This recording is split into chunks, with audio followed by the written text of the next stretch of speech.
कैसे लग रहा है मेरा नया लुक? पता है मैं बोर हो गई थी। ये बहुत अच्छा लग रहा है। तो इस बात से सेल्फी तो बनती है ना? क्यों नहीं, जल्दी से।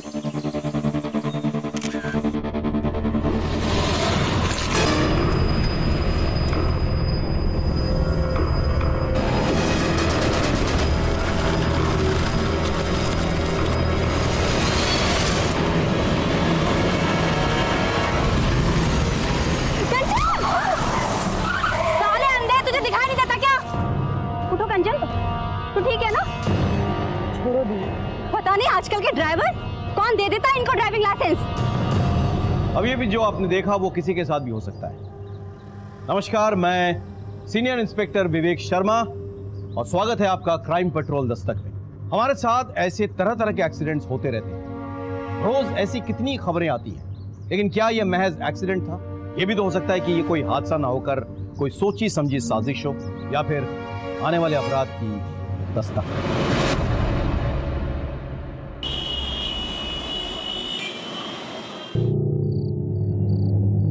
कब आओगी? अरे कानपुर तो जा रहा हूँ मैं, 3 दिन में वापस आ जाऊंगा। वो शर्ट मत रख, टाइट हो गई है। जीजू को देखो, रोज सुबह उठकर जॉगिंग करने के लिए जाते हैं।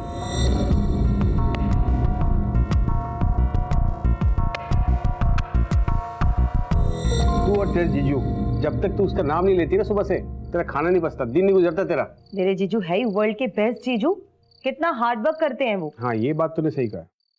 वैसे हार्ड वर्क तो मुझे भी करने का दिल कर रहा है। अरे क्या कर रहे हो? क्या कर रहा हूँ? पापा आज हम भी आपके साथ सोएंगे। पापा कल आप चले जाएंगे ना, इसके लिए आज हम आपके साथ ही सोएंगे। मैं भी। ठीक है बेटा, आओ। ध्यान रखना अपना। हाँ।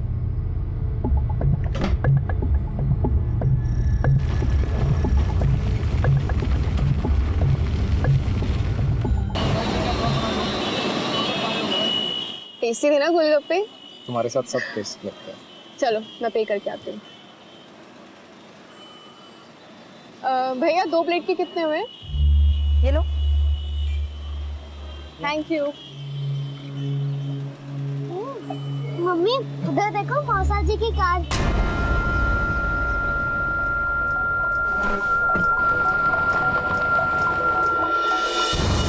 ये पैसे लो। चलो।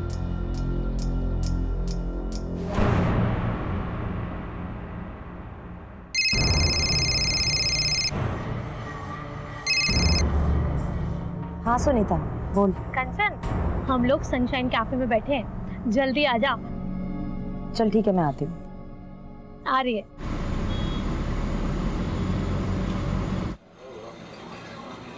हाय। हाय, कैसी हो? तो क्या गॉसिप हो रही है यहाँ? किसी किसी की लाइफ में कितना स्पाइस होता है, हनीमून पीरियड खत्म ही नहीं होता है। नहीं, किसका हनीमून पीरियड नहीं खत्म हो रहा है? वो देखना कपल तेरे पीछे।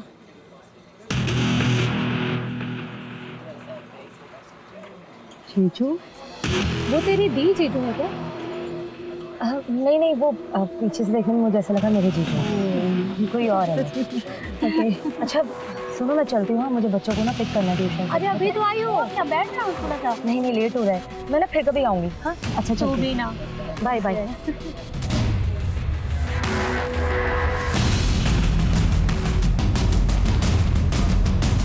Excuse me.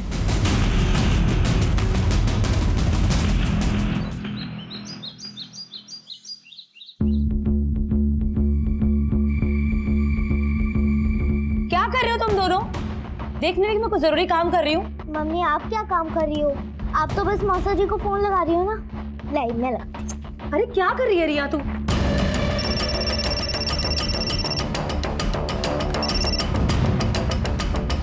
हेलो साली साहिबा। मौसा जी, मैं आपकी साली साहिबा नहीं हूँ, मैं आपकी रियू हूँ, रियू। ओह, तो हमारी रीयू को कैसे याद आई हमारी? मुझे नहीं आई, मम्मी को आई। वो तो बार बार आपको फोन कर रही हैं और काट रही हैं। कुछ इम्पोर्टेंट काम होगा, फोन दो जरा। सुना है कोई हमारी याद में बहुत तड़प रहा है। जीजू वो जुबान भी कांप रही है। बहुत मिस कर रही हो क्या? कवल कहाँ है? वो तो बिजनेस ट्रिप के लिए बाहर गए हुए हैं। अच्छा तभी। आ जाऊं? साथ में तुम्हारी बोरिंग दीदी को भी ले आता हूँ, वो बच्चे संभाल लेगी और हम मस्ती करेंगे। वो जीजू, एक्चुअली मुझे आपसे कुछ बहुत ज़रूरी बात करनी थी। क्या हुआ कंचन को? आओ मैं बात करती हूँ। क्या हुआ तुझे? नहीं दीदी, कुछ नहीं, मैं बाद में बात करती हूँ। हाँ हेलो कंचन, काट दिया। थोड़ी परेशान लग रही थी। चलो ना, चल के देखते हैं।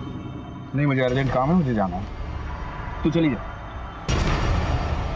वो मेरी बात सुनती ही कहाँ है?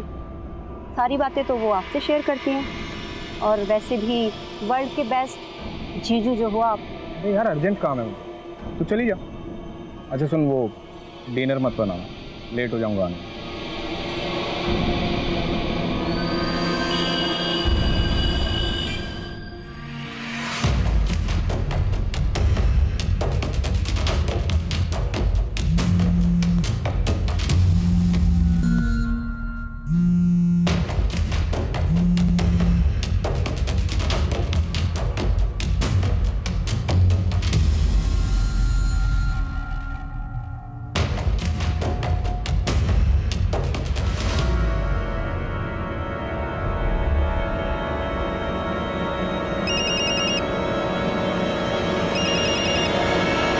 जीजू, इतनी रात को भी जीजू की याद आ रही है तुम्हें? हाँ, अब जीजू का नाम लेके इतना भी मत जला।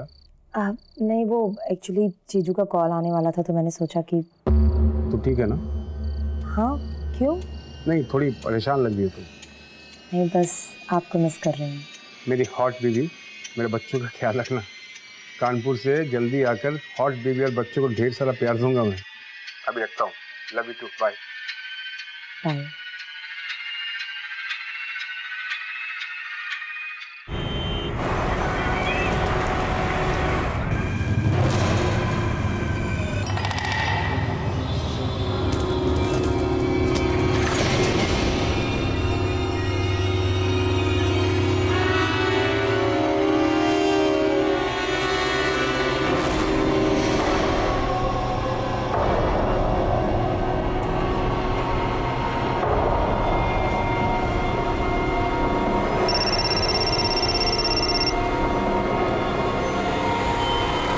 हेलो जीजू, कहाँ हैं आप? ऑफिस में। अच्छा आप घर आ जाइए, मुझे आपसे कुछ ज़रूरी बात करनी है। बच्चे कहाँ हैं? बच्चे ट्यूशन गए हैं। बाय।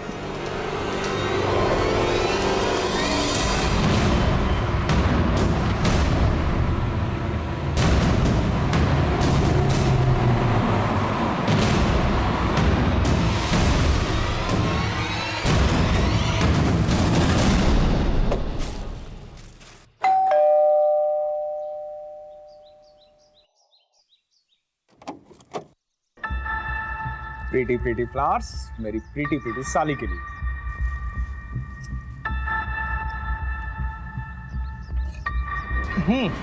बोल। मैं चाय बना के लाती। अरे तुम्हारे हाथ की अदरक की चाय? सुन ना, मैं हेल्प करता हूँ।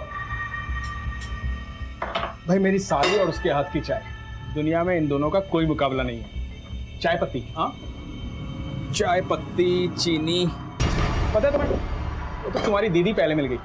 तुम्हारी दीदी पहले नहीं मिलती ना, तो शादी तो मैं तुमसे करता। हाँ मिल्क, ये रहा मिल्क, ये लो। तो ठीक तो है ना?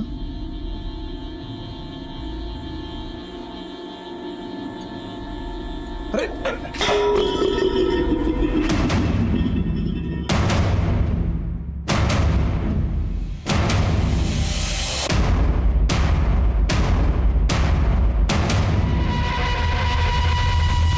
सी, आई एम सॉरी। जो हुआ उसे भूल जाओ, ऐसा नहीं होना चाहिए। किसी को बताना मत, बहुत बदनामी हो गया।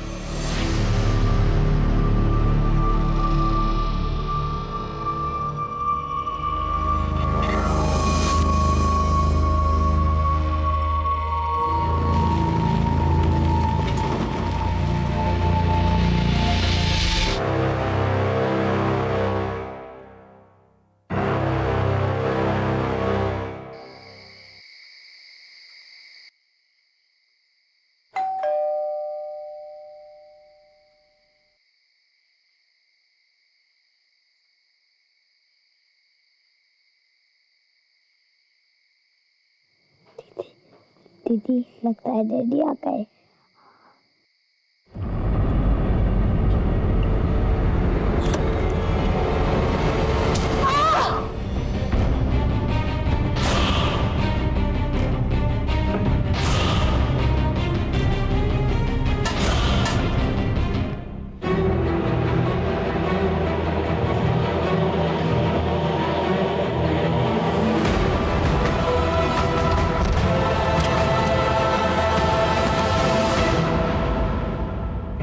कहाँ गए थे? अरे वो बिजनेस का कुछ काम आ गया था इसलिए। तुम भी ना।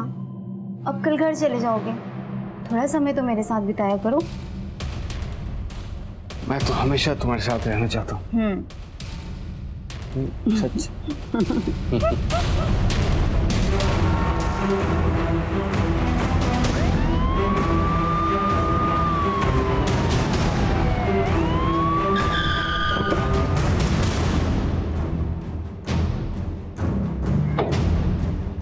सर, एक औरत और 2 बच्चों की हत्या हुई। हस्बैंड घर पे ही है।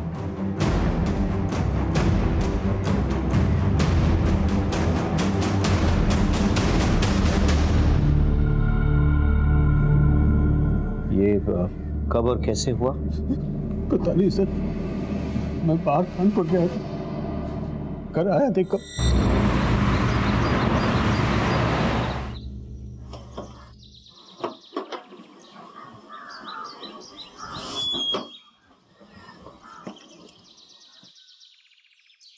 सुबह सुबह ही कहाँ चलेगी? कंचन कहाँ हो?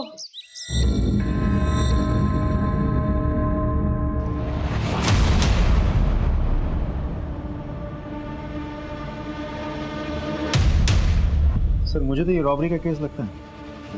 अलमारी का लॉक तोड़ा गया है, तिजोरी बिल्कुल खाली है। और ये देखिए सर, ब्लड के ट्रेसेस भी तो हैं। तुम्हें तो कह रहे थे कि कोई फोर्स एंट्री नहीं हुई है। जी सर, मैंने चेक किया था, कोई फोर्स एंट्री तो नहीं हुई थी। लेकिन सर, ऐसा भी तो हो सकता है कि कंचन ने बिना देखे दरवाज़ा खोला हो और किलर ने अंदर आते ही तुरंत उस पर अटैक किया हो। क्योंकि जिस तरीके से कंचन की बॉडी नीचे दरवाजे के बिल्कुल पास पड़ी है और ब्लड के ट्रेसेस भी दिख रहे हो, इससे ये बात तो साफ हो जाती है कि किलर ने उसे दरवाजे के आसपास ही कहीं मारा। काम करो, फॉरेंसिक से कहो कि अलमारी से ब्लड सैंपल्स और फिंगरप्रिंट्स कलेक्ट करें। सब अच्छा, ऊपर वाले अलमारी में कोई कैश ज्वेलरी वगैरह कुछ था क्या? 2-3 लाख रुपए कैश और 3 लाख के गहने भी थे। कुछ भी नहीं। ज्वेलरीज की फोटोग्राफ्स है आपके पास? इनसे ज्वेलरीज की फोटोग्राफ्स कलेक्ट कर लेना। हाँ, टाइम से। विनीत, फॉरेंसिक के बाद तुरंत बॉडी पोस्टमार्टम के लिए भेजो। हाँ सब। मैं ये कह रहा था कि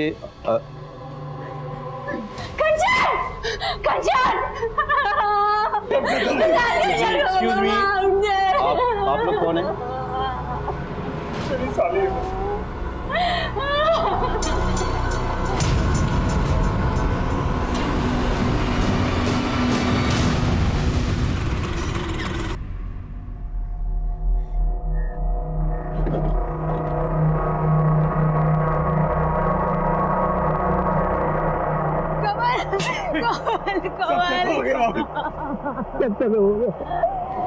कंचन बच्चे सब मैंने तुझसे कहा था कंचन की कुंडली में दोष है, उसे अकेला मत छोड़ना।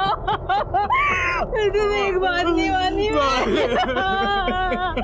कामिनी, भाभी संभालिए अपने आप को। भाभी भाभी है, नीता भाभी।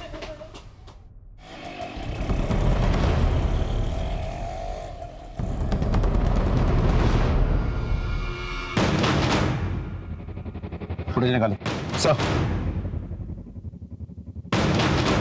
कंचन को अपराध की दस्तक मिली थी पर उसने नहीं सुनी, जान गंवा बैठी और साथ ही साथ उसके 2 मासूम बच्चे भी मारे गए। इनिशियल इंक्वायरी में हमें फैमिली में कोई प्रॉब्लम नहीं दिखी। हमें लग रहा था कि यह कोई लूटपाट का केस है। ऐसे में कुछ नए एविडेंसेस हमारे हाथ आए। सर, फॉरेंसिक और पोस्टमार्टम रिपोर्ट आ गई है। तीनों के स्कल में फ्रैक्चर है सर। सर पे किसी भारी चीज से मारा गया। तो सर, घर में मुझे कोई सस्पिशियस फिंगरप्रिंट नहीं मिले, लेकिन हाँ सर, ये घर के बाहर की जो फुटेज है, यहाँ मुझे कुछ सस्पिशियस लग रहा है। मैं आपको फुटेज दिखाता हूँ।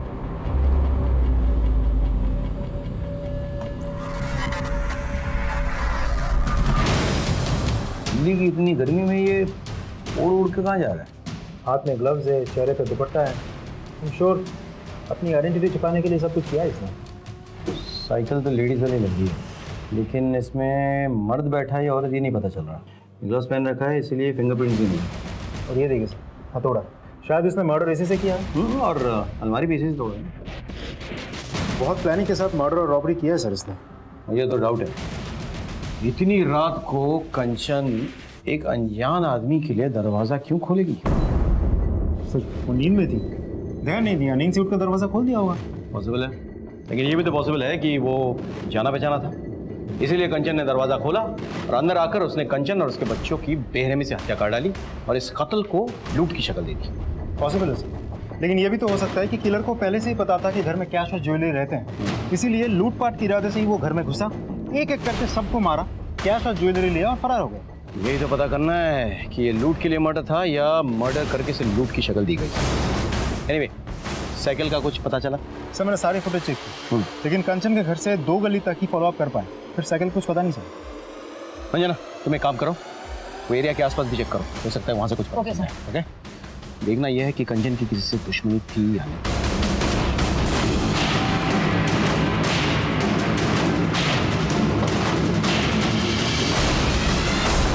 नहीं सर, कंचन की किसी से कोई दुश्मनी नहीं थी सर।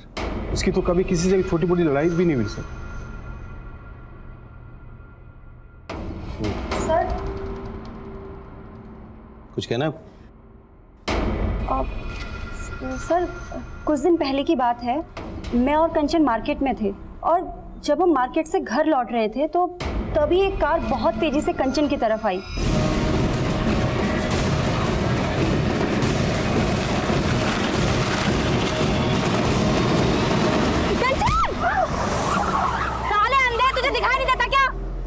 उठो कंचन। सर मैंने कंचन को अपनी तरफ खींच लिया, लेकिन मुझे ऐसे लगा जैसे वो कार उसे जानबूझकर टक्कर मारना चाहती थी। ये एग्जैक्टली किस एरिया में हुआ? वसंत कुंज के एरिया में। विनीत सर वसंत कुंज एरिया के सारे सीसीटीवी चेक करो, मुझे फुटेज चाहिए। Thank you so much.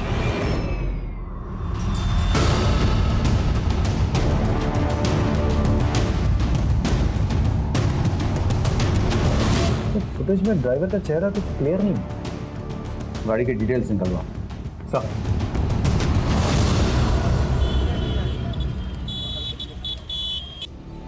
Sir हमारी टीम को एक ग्रेटर कैलाश में एक लवारिस लेडी साइकिल मिली है जो सीसीटीवी फुटेज से बिल्कुल मैच करती है।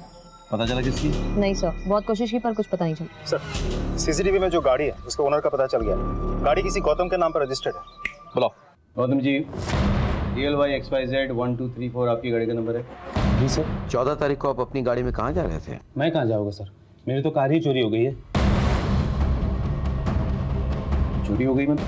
हाँ साहब, मुझे ये लगा कि आप मेरे कार के बारे में बताने के लिए यहाँ बुलाए। मैंने FIR दर्ज करवाई थी करोलबाग थाने में। ये देखिए उसकी रिपोर्ट।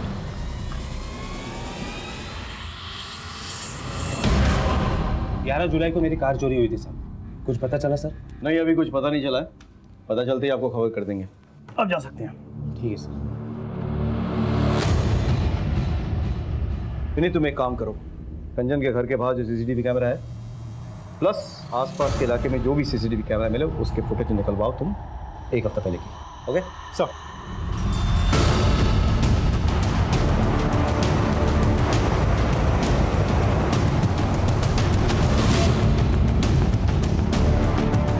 सर मैंने कंचन के घर के बाहर की 1 हफ्ते की फुटेज निकलवाई है, कुछ दिखाना चाहता हूँ।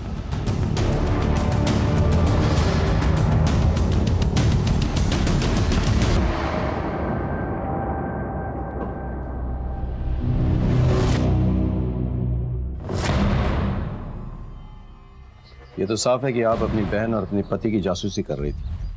सवाल ये उठते हैं कि क्यों? आई एम सॉरी सर, मुझे थोड़ा डाउट हो गया था। क्या कि आपके पति का आपकी बहन के साथ चक्कर चल रहा है? सर दरअसल मेरे हस्बैंड बहुत हंसी मजाक करते हैं और कंचन से भी उनकी बहुत जमती थी। आई डोंट नो सर, मेरे मन में ये बात कहाँ से आ गई। सर दरअसल कंचन बार बार मेरे हस्बैंड से बात करने की कोशिश कर रही थी, तो बस मुझे ऐसा लगा जैसे सर मेरे मन में शक पैदा हो गया सर। लेकिन मुझे बहुत गिल्टी भी फील हुई सर। अगर ये बात सिद्धार्थ और कंवल को पता चल गई ना तो उन्हें बहुत बुरा लगेगा। अगर इसमें आपका हाथ है तो फिर हमें भी बहुत बुरा लगेगा। फिलहाल हम चलते हैं।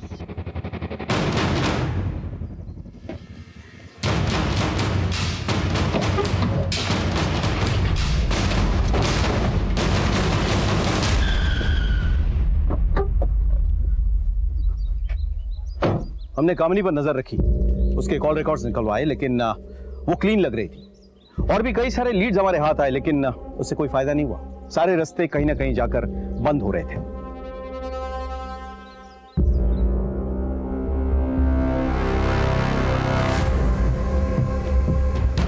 हमें वो लेडी साइकिल भी मिल गई जिसमें चढ़कर शायद वो हत्यारा आया था, लेकिन वो साइकिल किसकी थी ये पता नहीं चला। सीसीटीवी फुटेज के जरिए हम उस गाड़ी और उसके मालिक गौतम तक भी पहुंच गए जिस गाड़ी से कंचन का एक्सीडेंट होने वाला था, लेकिन फिर भी कोई सुराग हाथ नहीं लगा।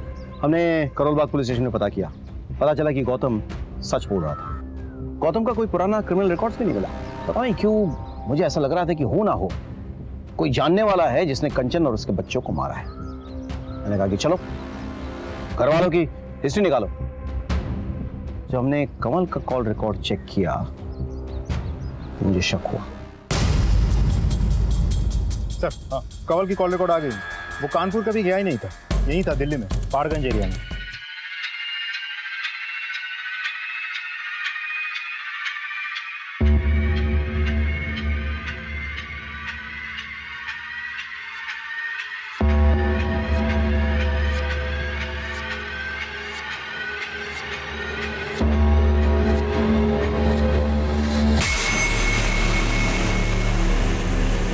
पहाड़गंज वहाँ तो बहुत सारे होटल्स हैं।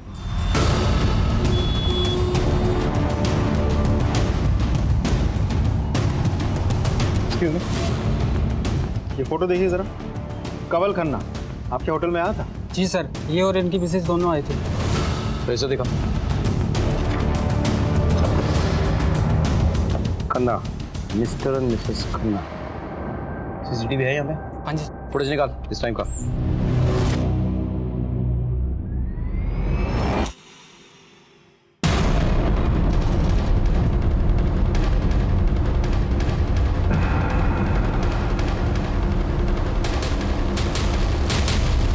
सर ये तो आप कानपुर में नहीं दिल्ली में थे, वो भी पहाड़गंज में एक होटल में। पहाड़गंज के होटल में आप क्या कर रहे थे? Mister and Mrs Khanna. लेकिन मिसेस खन्ना तो थी नहीं वहाँ पे। ठीक है सर, वो मिसेस खन्ना मेरी भाभी है, मिसेस नीता खन्ना। अच्छा, तो अपने बीवी से झूठ बोलकर आप अपने भाभी के साथ बंद कमरे में एक होटल में क्या कर रहे थे? जबान संभाल कर बात करिए इंस्पेक्टर। आप किसी सड़क छाप इंसान से बात नहीं कर रहे हैं, आप खन्ना फैमिली से बात कर रहे हैं। नीता जी, पहली बात तो ये है कि आप फिलहाल पुलिस स्टेशन में हैं तो जरा तमीज से पेश आइए। और दूसरी बात, कंवल जी को अगर अपनी फैमिली की इज्जत की इतनी परवाह थी तो 3 दिन तक झूठ बोलकर होटल के कमरे में आपके साथ क्या कर रहे थे? क्यों? कानून की ऐसी कौन सी किताब में लिखा है कि देवर और भाभी किसी होटल में कमरा लेकर एक साथ नहीं रह सकते? कानून के किसी किताब में ये नहीं लिखा हुआ, लेकिन ये जरूर लिखा हुआ है कि देवर और भाभी मिलकर किसी का मर्डर नहीं कर सकते हैं। हमने कंचन और बच्चों को नहीं मारा है इंस्पेक्टर साहब। देखिए सर, मैं 15 साल का था सिर्फ, तब भैया गुजर गए। भाभी ने मुझे पाल पोस कर बड़ा किया। मेरे शादी के बाद कंचन को भाभी से प्रॉब्लम्स होने लगे, क्योंकि मॉडर्न सोच की थी और भाभी को पुरानी सोच की। दोनों में इश्यूज होने लगे।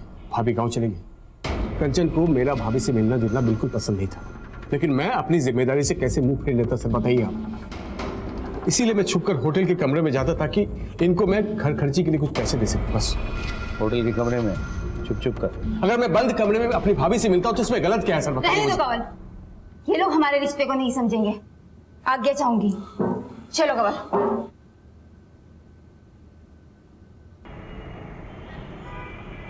सोने की जरूरी मीटिंग है, आने में देर हो जाएगी, खाना खा लेना। आज जाना जरूरी है क्या? मुझे कुछ अच्छा नहीं लग रहा, प्लीज रुक जाओ। जाना जरूरी नहीं होता तो जाता नहीं। तो एक काम कर, कंवल और नीता भाभी के पास चले जा, उन्हें भी अच्छा लगेगा। कंवल भाई साहब भी बहुत परेशान है। एक ही रात में सब कुछ खत्म हो गया। पता नहीं कैसे मैनेज कर रहे होंगे वो। आप एक काम कीजिए, मुझे वहाँ छोड़ दीजिए, और रात को मुझे वहाँ से पिकअप कर लेना। गाड़ी निकालता हूँ, तू तैयार हो जाओ। ठीक।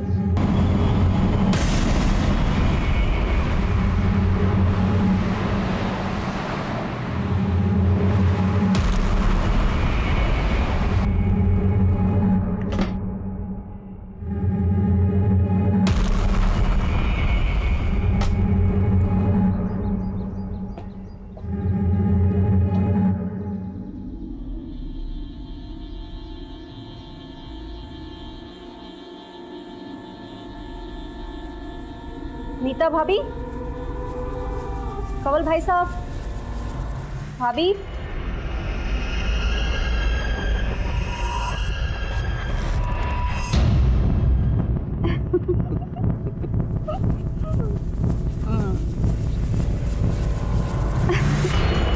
तू क्यों बार बार फोन कर रही थी? कितनी बार कहा था फोन मत कर। घर में इतना बड़ा कांड हुआ है, थोड़े दिन के लिए भूल जा मुझे। फोन मत करना प्लीज। कामनी को इस समय में नहीं छोड़ सकता मैं।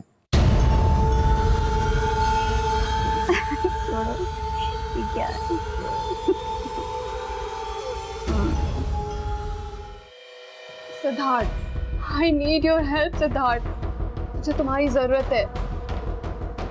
बेबी प्लीज समझने की कोशिश करो प्लीज। तुम समझने की कोशिश करो सिद्धार्थ, आई एम प्रेग्नेंट।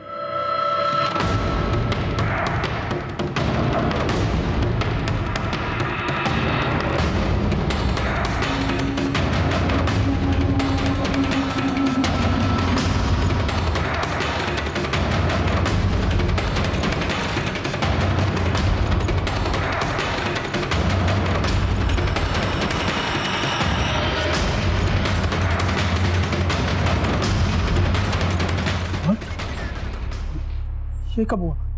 अरे हमने प्रोटेक्शन यूज की थी। कभी कभी प्रोटेक्शन फेल हो जाती है।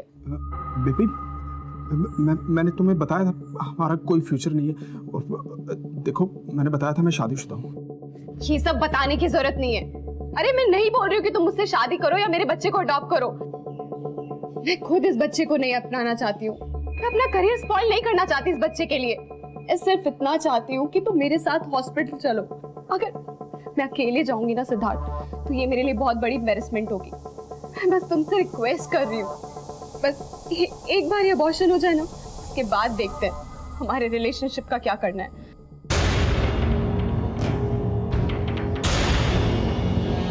प्लीज करो मत, मैं चलूंगा साथ में, सब ठीक हो जाएगा।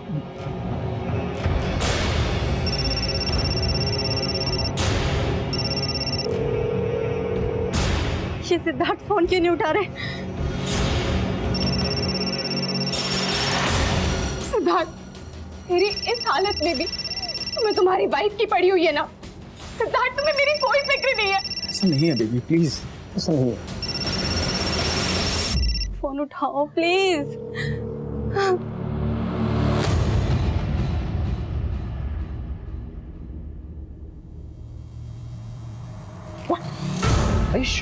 हाँ सर, कंवल ने ही मारा है मेरी बहन को।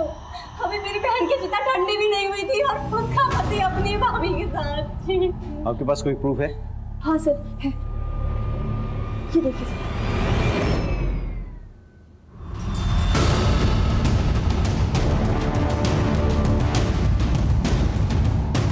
सर। मैंने कुछ नहीं किया सर। तेरे पवित्र रिश्ते की तो पोल खुल गई है। अपने बीवी बच्चों को क्यों मारा ये तू बताएगा या तेरी पूजनीय भाभी? मेरा यकीन कीजिए सर, हमने कुछ नहीं किया। कमीना है तू, कमीना। गिराती है मुझे तुझ पर। ऐसी घटिया हरकत करने के लिए तूने मेरी बहन और उसके बच्चे को मार दिया। छे सर, लेके जाइए इसे, लेके जाइए इसे। बच्चे को नहीं मारा, लगता है मैं अपने खुद के बच्चे को मारूंगा। छोड़ो मुझे। तो गलत फहमी हुई है। मेरी साली को मारा तूने? हाँ? मेरी साली को मारा तूने? अपने बच्चों को मार तूने, शर्म नहीं आई तुझे? यार साले छोड़ूंगा नहीं, छोड़ूंगा नहीं तुमको।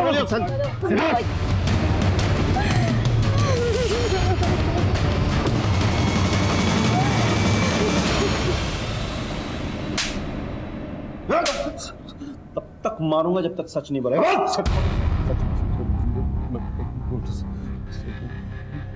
मैं सच कह रहा हूँ कि मैंने कुछ नहीं किया सर। अच्छा, मेरी भाभी के साथ मेरा गलत रिश्ता था, लेकिन वो भैया के गुजरने के बाद हमारी नजदीकें बढ़ गई। तुम भी अब कल घर चले जाओगे, थोड़ा टाइम तो मेरे साथ बिताया करो। मैं तो हमेशा तुम्हारे साथ रहना चाहता हूँ। सच? भरोसा रखो।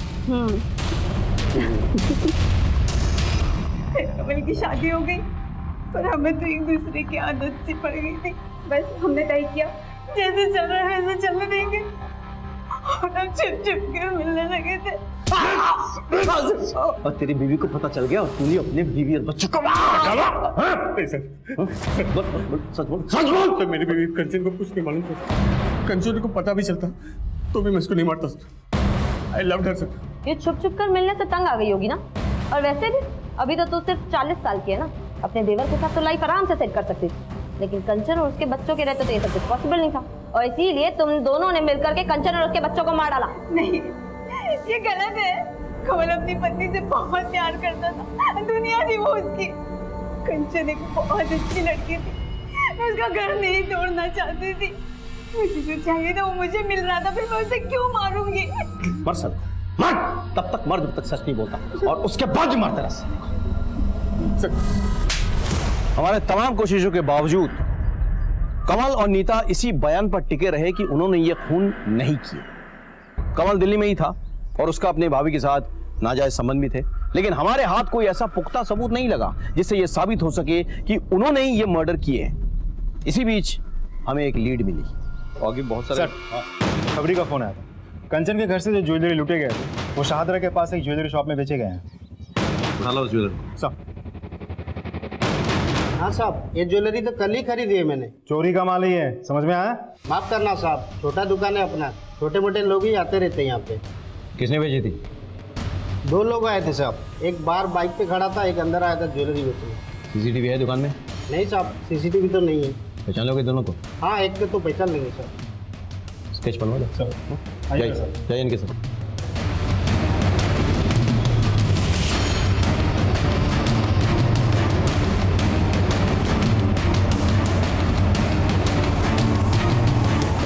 सर स्केच बन गया।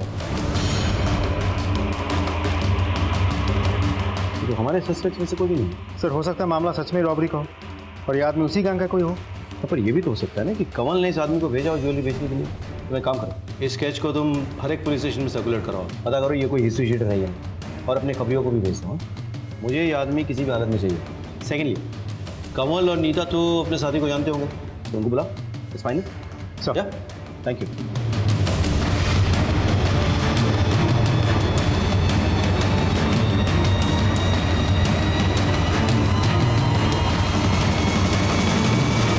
पहचानते हो? नहीं सर। आप? नहीं सर। इसे पहचानते हो? नहीं सर। कामिनी जी कहाँ है? शायद वो जानती हो। वो कैसे जानेगी सर? उसके सारे फ्रेंड्स को मैं जानता हूँ, मैंने कभी नहीं देखा इसे। और वैसे भी कंचन और बच्चों की आत्मा की शांति के लिए वो हरिद्वार गई है।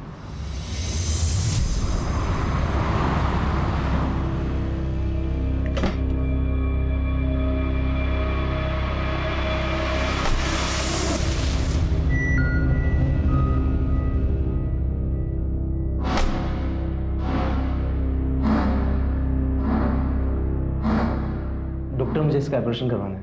हम दोनों बच्चा नहीं चाहते। ये आपकी पत्नी है? नहीं, ये मेरी गर्लफ्रेंड है। दरअसल क्या है ना, हम लिविंग रिलेशनशिप में रहते हैं, करियर की बात है। ओके, मैं कल के लिए बुकिंग ले लेता हूँ और आपको ना कुछ टेस्ट कराने पड़ेंगे। मिश्रा जी, ये टेस्ट करवा देना, ठीक है? आप लोग जाइए इनके साथ।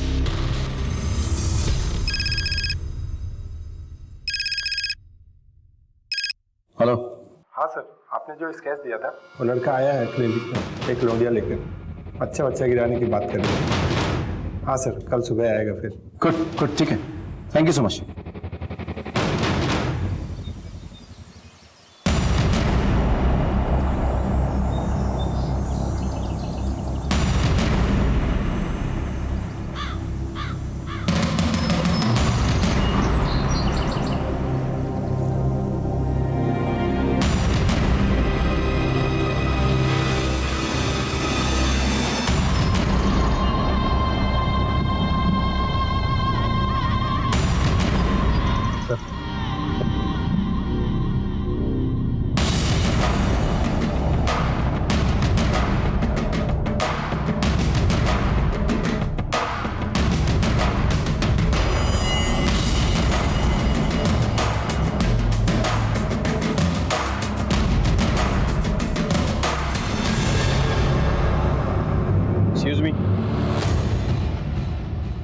आप दोनों उस गाड़ी में बैठिए।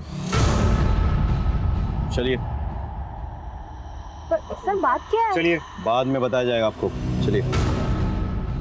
कामिनी जी बताइए, आपने ये क्यों किया, कैसे किया और किसके साथ मिलकर किया? सर आप ये क्या कह रहे हैं? मुझे कुछ समझ में नहीं आ रहा है। और आप हमें यहाँ लेके क्यों आए हैं? सर ये सिद्धार्थ के दोस्त की गर्लफ्रेंड है और इसे अबॉर्शन कराना था। दरअसल सिद्धार्थ का दोस्त अपने गांव गया हुआ है, तो सिद्धार्थ ने मुझे बोला इसकी हेल्प करने के लिए। सर मेरा कोई अपना बच्चा नहीं है, तो बस मेरे मन में थोड़ा सा लालच आ गया था और मैंने रति को बोला कि वो इस बच्चे को रहने दे, और सर वो इस बात के लिए राजी हो गई। नहीं डॉक्टर, हम ये बच्चा चाहते हैं। ये तो अच्छी बात है, गुड डिसीजन। तो आप इनके बॉयफ्रेंड को जानती हैं? क्यों? अभी तो आपने कहा कि वो आपके पति का बहुत अच्छा दोस्त है। हाँ सर, वैसे तो नहीं जानती हूँ, बस उसका नाम जानती हूँ, रवि। इसे पहचानती हैं आप? हाँ सर, यही है रवि। सर रवि गौतम और मेरे पति बहुत अच्छे दोस्त हैं। 11 जुलाई को मेरी कार चोरी हुई थी सर। लगता है ये गौतम वही है जिसके कार से एक्सीडेंट हुआ था। गौतम तो हाँ कामिनी जी, क्या आप जानती हैं जिस शख्स के गर्लफ्रेंड को आप हेल्प करने की कोशिश कर रही हैं उसका शायद डायरेक्ट ताल्लुक आपकी बहन के मर्डर से है। क्या? या जो गहने आपके बहन के घर से गायब हुए थे ना, उनको रवि नहीं बेचा है। तो कहाँ है तुम्हारा बॉयफ्रेंड? सर रवि मेरा बॉयफ्रेंड नहीं है। तो फिर कौन है वो हॉस्पिटल क्यों गया था?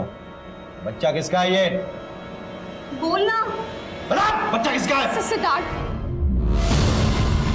क्या बकवास कर रही हो तुम? बकवास नहीं, मैं सच बोल रही हूँ। सिद्धार्थ ने मुझे बोला था कि वो मेरे साथ हॉस्पिटल नहीं जा पाएंगे, वो अपने किसी दोस्त को भेजेंगे, और उन्होंने मुझे रवि से इंट्रोड्यूस कराया। मैं रवि के साथ क्लिनिक गई। देखा आपने कामिनी जी, इस आदमी ने आपके साथ विश्वासघात किया, अब उसी के नाजायज औलाद को अपना नाम देने की कोशिश कर रही थी। अब उसे कोई नहीं बचा सकता।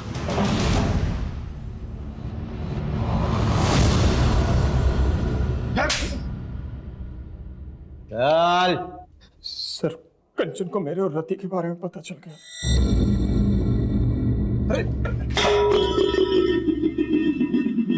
हाथ मत लगाइए मुझे। मैं आपको क्या समझती थी और आप क्या निकले? क्या हुआ? क्या बोल रही है तू?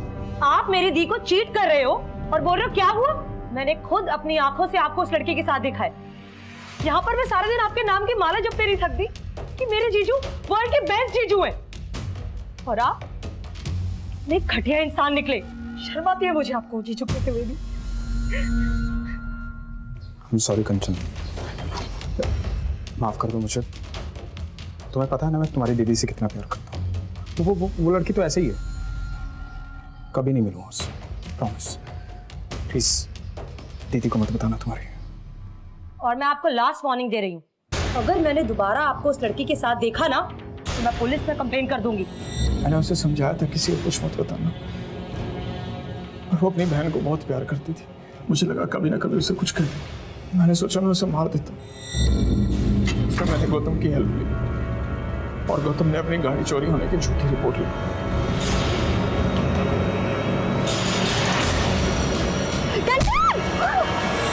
वो बच गई थी सर, मेरी टेंशन और बढ़ गई थी। मुझे लगा कि मुझे खुद उसे मारना होगा। मैंने अपनी बीवी कामले के कपड़े पहने और मैंने रास्ते से लेडीज साइकिल उठाई और फिर मैं कंचन के घर गया।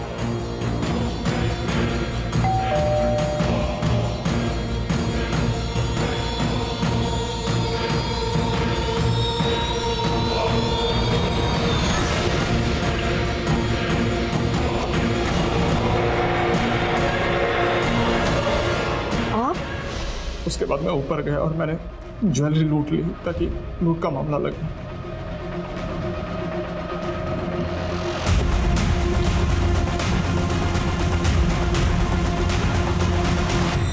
मैंने सारी ज्वेलरी गौतम और रवि को दे दी और मैंने उन्हें कहा था कि इसे बेचना मत, पर वो साले कमीने।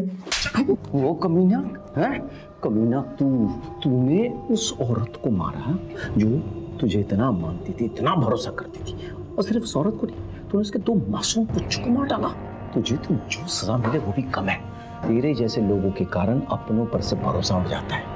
विश्वासघात बाहर से नहीं आते हैं, तेरे जैसे घर में पैदा होते हैं।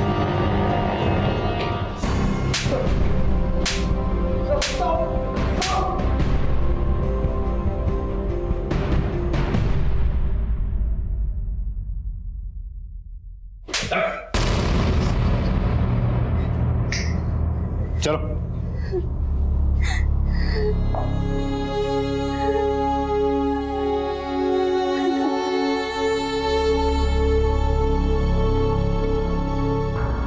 कंचन को अपराध से पहले बार बार दस्तक मिली। उसने गोलगप्पे वाले के पास सिद्धार्थ की गाड़ी में रति को देखा, दोनों को कैफे में रोमांस करते देखा, झंडे वाले मेट्रो स्टेशन में भी उसने दोनों को देखा। लेकिन वो इस दस्तक को समझ नहीं पाई। वो ये नहीं समझ पाई कि जो आदमी अपनी पत्नी को धोखा दे सकता है वो किसी भी हद तक गिर सकता है। लेकिन उसने इस बात का जिक्र अपने दीदी से नहीं किया, क्योंकि वो अपने दीदी के घर में दरार नहीं पैदा करना चाहती थी। वो तो इस दस्तक को भी नहीं पहचान पाई कि उसकी दीदी कामिनी के मन में उसकी और जीजाजी को लेकर शक पैदा हो गया था। यहां तक कि कामिनी ने भी एक दस्तक को नजरअंदाज किया। जब गौतम की गाड़ी ने कंचन को टक्कर मारने की कोशिश की, तब कामिनी को ऐसा लगा कि ये ड्राइवर जानबूझकर कर रहा था, लेकिन उसने इस बात को सीरियस नहीं लिया। वो अपने प्रॉब्लम्स में इतनी उलझी हुई थी कि उसने इस दस्तक को सुनकर भी अनसुना कर दिया। अगर उस वक्त कामिनी पुलिस स्टेशन चली गई होती तो शायद आज कंचन जिंदा होती और साथ में उसके बच्चे भी। इसी के साथ मैं सीनियर इंस्पेक्टर विवेक शर्मा आपसे विदा लेता हूं। कल फिर मिलेंगे। सतर्क रहिए, देखते रहिए क्राइम पेट्रोल दस्तक। मकसद सिर्फ बताना नहीं, बचाना है। जय हिंद।